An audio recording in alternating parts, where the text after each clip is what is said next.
बिस्मिल्लाहिर्रहमानिर्रहीम बिस्मिल्लाहिर्रहमानिर्रहीम रब्बी ज़िदनी इल्मा रब्बी ज़िदनी इल्मा रब्बी ज़िदनी इल्मा। अस्सलाम वालेकुम डियर स्टूडेंट्स, आज के इस क्लास में हम एलिज़ाबेथन पोइट्री का एक दूसरा लेक्चर अपलोड करते हैं और फिर मैं बताता हूँ कि ये असल में द स्कूल ऑफ स्पेंसर का पार्ट 2 है। इससे पहले हम द स्कूल ऑफ स्पेंसर के ऊपर हम एक लेक्चर अपलोड कर चुके हैं। एलिज़ाबेथन पोइट्री में जिस तरह हम इसको 3 में डिवाइड कर चुके हैं, इसमें जो फर्स्ट नंबर पे हमारे पास है द स्कूल ऑफ स्पेंसर, इसमें 2 राइटर्स के ऊपर हम बात कर चुके हैं। अब मज़ीद ये हमारे पास 3 राइटर्स हैं, इसके ऊपर हम बात करते हैं। ठीक है, तो शुरू करते हैं। ये मैं आपको बताऊं, ये और 3 फॉलोअर है स्पेंसर का। एक का नाम है विलियम ब्राउने, दूसरे का नाम है जॉर्ज वेदर और तीसरे का नाम है विलियम ड्रमंड। ठीक है, तो सबसे पहले हम बात करते हैं विलियम ब्राउने के बारे में। याद रखिएगा, विलियम ब्राउने 1590 में पैदा हुआ, इन 1645 में वो उसका डेथ हुआ। उसका जो सबसे मशहूर पोएम है वो हमारे पास है ब्रिटेनास पेस्टोरल है, which shows all the characteristics of Elizabethan pastoral poetry. ये उसने एक पेस्टोरल लिखी है, इसका नाम है ब्रिटेनास, और इसके अंदर जितने भी कैरेक्टरिस्टिक्स है वो एलिज़ाबेथन पेस्टोरल के कैरेक्टरिस्टिक्स मतलब इसमें है। ठीक है, एक और बात मैं आपको बताता चलूँ, आपको इस बात का इल्म है कि स्पेंसर ने जो है उसने फायरी क्वीन लिखी और सिडनी ने आर्किडिया लिखा। ये जो उसने ब्रिटेनास लिखी है ये असल में स्पेंसर की फायरी क्वीन से एंड सिडनी के आर्किडिया से ये इंस्पायर हुई है, और मतलब इसके जो लिंकेज के या इसके जो पार्ट्स है वो इस तरह के बिल्कुल वो जो है वो ब्रिटेनास भी है। ठीक है, ये असल में, और ये हमारे पास क्या होता है, इसके अंदर वो एलेगोरी एंड सटायर जो है ये कंबाइन करते हैं। ठीक है, आपको इस बात का अंदाज़ा हुआ कि ब्रिटेनास जो है ये एक्चुअली इंस्पायर हुई है, जो कि स्पेंसर ने फायरी क्वीन लिखी है इससे, एंड सिडनी ने आर्किडिया लिखी है, एंड इसके अंदर एलेगोरी एंड सटायर जो है ये कंबाइन हुई है। ठीक है, एक और पॉइंट इस ब्रिटेनास के बारे में, ये उसका सबसे मशहूर वर्क है, इसकी वजह से ये जाना जाता है। It is a story of wooing and adventures. ये मोहब्बत भरी और थोड़ा वो बहादुरी वाला कहानी भी है। किस चीज़ के बारे में? Of a NIMS. NIMS mean एक परी की कहानी है। Who changes into a streams and flower, जो कि अपने आप को नदी यानी स्ट्रीम में, वो एक चश्मे में चेंज करती है, इन फ्लावर्स और गुलाबों में ही अपने आप को चेंज करती है। ये दूसरी बात जो है, ये एक मोहब्बत भरी और बहादुरी वाला कहानी है, एडवेंचरस कहानी है, एक परी के बारे में जो अपने आप को, एक हूर के बारे में जो अपने आप को क्या करती है, अपने आप को चेंज करती है एक चश्मे में और फ्लावर्स में अपने आप को चेंज करती है। ठीक है, साथ साथ it also science the praise of virtue and, यानी ये जो है ये नेकी के फ्रेजिंग भी करते हैं। यानी ये जो ब्रिटेनास जो है ये नेकी, मतलब इसका जो जितना वो इसका वर्चू है कि नेकी, वो नेकी। अच्छा, थर्ड पॉइंट जो है, it also sings the praise of virtue, यानी जितने भी नेकी है, वर्चू है, इसका तारीफ़ें भी ये करती है, एंड साथ साथ ये तारीफ़ें करती है आप पोइट्स डेड एंड लिविंग, यानी जितने भी मरे हुए पोइट्स है या जो जिंदे पोइट्स है, इसके बारे में ये तारीफ़ें भी उनके करते हैं। दूसरे राइटर की तरफ हम आते हैं जिसका नाम है जॉर्ज वेदर, और ये हमारे पास पैदा हुआ 1588 में एंड 1667 में उसका डेथ हुआ। याद रखिएगा, उसका स्टाइल जो था वो इतना सिंपल और बहुत सादा स्टाइल उसने यूज़ की। इसमें देखिए, he use simple and homely style, free of conceit. Free of conceit mean free of deep thoughts, यानी इसके अंदर उसने इस तरह के ये अपना पोइट्री ये बयान नहीं की कि इसके अंदर बहुत ज़्यादा डीप थॉट्स है। ठीक है, दूसरी बात जो है, इसका पोइट्री भी विलियम ब्राउने की तरह ये डिडेक्टिव का मतलब जो हमें टीच करता है, एंड लिरिकल स्ट्रेन मतलब लिरिकल पोइट्री थी। इसका जो सबसे मशहूर पोएम है वो हमारे पास है द शेपर्ड्स हंटिंग। अब शेपर्ड हंटिंग हमारे पास क्या चीज़ है? ये अ सीरीज ऑफ पर्सनल इकलॉग है। अब पर्सनल इकलॉग हमें कैसे कहते हैं, इधर मैं इसका डिफिनीशन लिख चुका हूँ। ये एक शॉर्ट पोएम होता है जो कि देहाती ज़िंदगी के बारे में है, एंड ज़िंदगी का जो लाइफ है इसका ये तस्वीर कशी भी करती है। इकलॉग कैसे कहते हैं? एक ऐसा पोएम जो कि देहाती ज़िंदगी के बारे में हमें बताता है।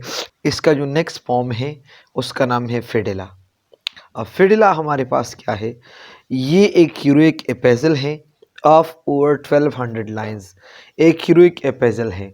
अब एपेजल मेरे पास क्या होते हैं, एपेजल मीन अ लॉन्ग लेटर, एक बहुत बड़ा खत है, खत की तरह है, ठीक है ना, एक लेटर है, फॉर्मल लेटर है ऑफ ओवर 1200 लाइन। इसके अंदर कितने लाइन्स है, 1200 लाइन्स पे जो है वो मुश्तमिल एक बड़ा वो लेटर का नाम है, इसका नाम है फिडेला।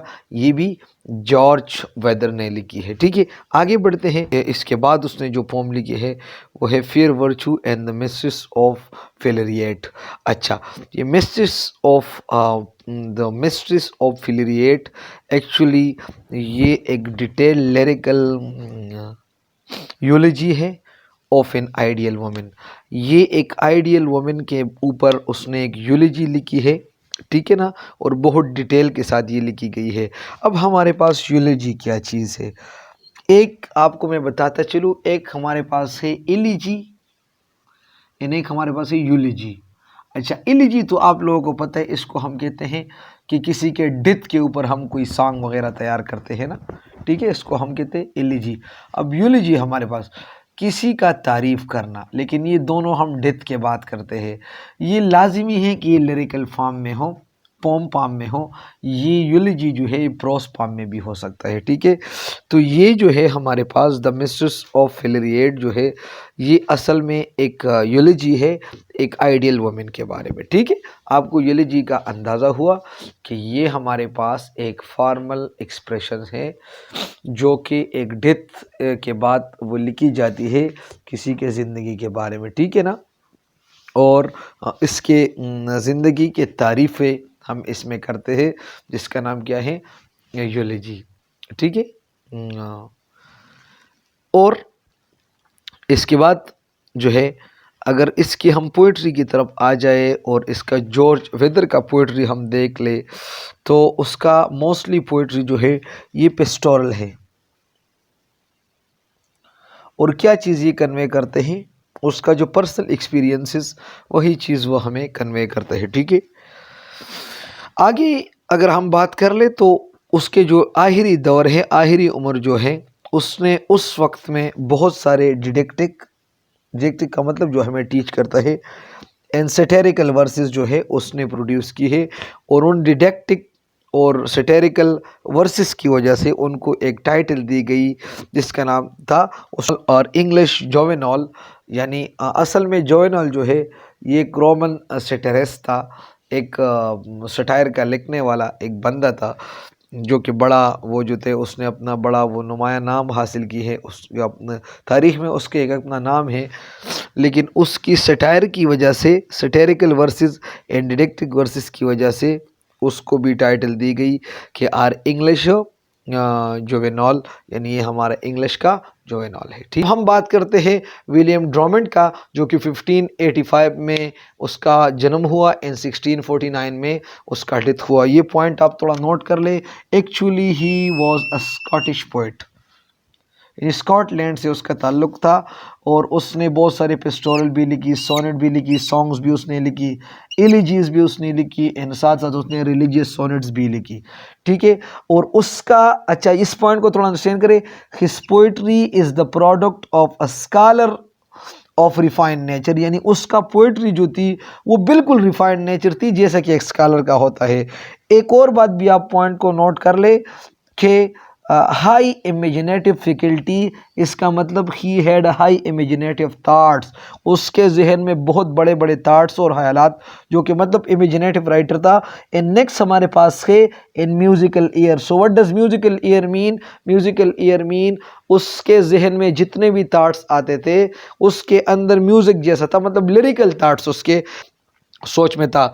अच्छा, एक और बात भी आप जहन में याद रखिएगा, बास क्रिटिक्स का कहना है कि ये स्पेंसर से और जितने भी हमारे पास और भी वो बड़े बड़े जो राइटर है, जिस तरह हमारे पास सिडनी है, स्पेंसर है, शेक्सपियर है, उससे ये बड़ा कमाल का राइटर है। किस चीज़ की बुनियाद पे, उसका प्रेसियोलॉजी की बुनियाद पे, यानी उसके पास जितना अच्छे अच्छे प्रेस थे वो कमाल की थी। और इसकी वजह से विलियम ड्रॉमंड जो है ये इन तीनों को क्रॉस करता है, ठीक है। दूसरी बात जो थी, उसकी पोइट्री में हमें स्वीटनेस नज़र आता है, बहुत सारे स्वीटनेस, इन साथ साथ म्यूज़िकल एवोल्यूशन थी। उसके पोइट्री में स्वीटनेस एंड म्यूज़िकल एवोल्यूशन थी, मतलब कुछ मौसीकी का इर्तिका, मतलब नया शक्ल जो था होता। उसका जो सबसे मशहूर पोएम्स जो थे वो हमारे पास ये हैं कि tears on the death of Meliades, ये एक एलिजी है, एक मरसिया है जो कि गम के ऊपर ये लिखी गई है, और साथ साथ उसने सोनेट्स भी लिखी हैं। एक का नाम है flower of sine, flowers of sine and the pastoral. तो ये मैं समझता हूँ कि इसके साथ हमारा द स्कूल ऑफ स्पेंसर का डिटेल पूरा ख़त्म हुआ। 2 राइटर हम पहले डिस्कस कर चुके थे और 3 अब ये हुआ। तो ये चंद पॉइंट्स है, ये आप खामखा जहन में याद रखिएगा। यानी एलिजी एंड यूलिजी ये हमारे पास क्या है, फिर मैं बताता हूँ। ये भी हम डेथ के बाद लिखते हैं, लेकिन इसका हम अक्सर तारीफ़ें वगैरह करते हैं, फ्रेज़ करते हैं। ये हम जो है एक डेथ सॉन्ग आप कह सकते हो। ये एक फॉर्मल एक्सप्रेशन की शक्ल, यूलिजी नहीं, ये फॉर्मल एक्सप्रेशन शक्ल में होता है, मतलब ना कि ये लिरिकल फॉर्म में लाजमी है, हो सकता है, लेकिन इसके अंदर हम तारीफ़ें वगैरह करते हैं, जबकि ये तो एक सॉन्ग है, हम हाँ लिरिकल फॉर्म में होगी। एलिजी का मैं बात करता हूँ। तो ये हुआ हमारा लेक्चर आज का, और यहाँ तक आप लोगों का कोई सवाल वगैरह हो आप मुझसे कमेंट बॉक्स में पूछ सकते हो। कोई सवाल वगैरह ना भी हो फिर भी हमें बताएं कि आपको हमारा वीडियो कैसे लगा। एक और बात, अगर आप मेरे यूट्यूब चैनल पे नए हो और आपको लगता है कि इससे कि मैंने English history of English literature जो कि डॉक्टर बियार्क मलिक साहब ने लिखी है, मैंने ये सीखना है, तो आप मेरे साथ रहे, इंशाल्लाह आपको पूरा डिटेल के साथ समझ आ जाएगा। Thank you very much. अस्सलाम वालेकुम।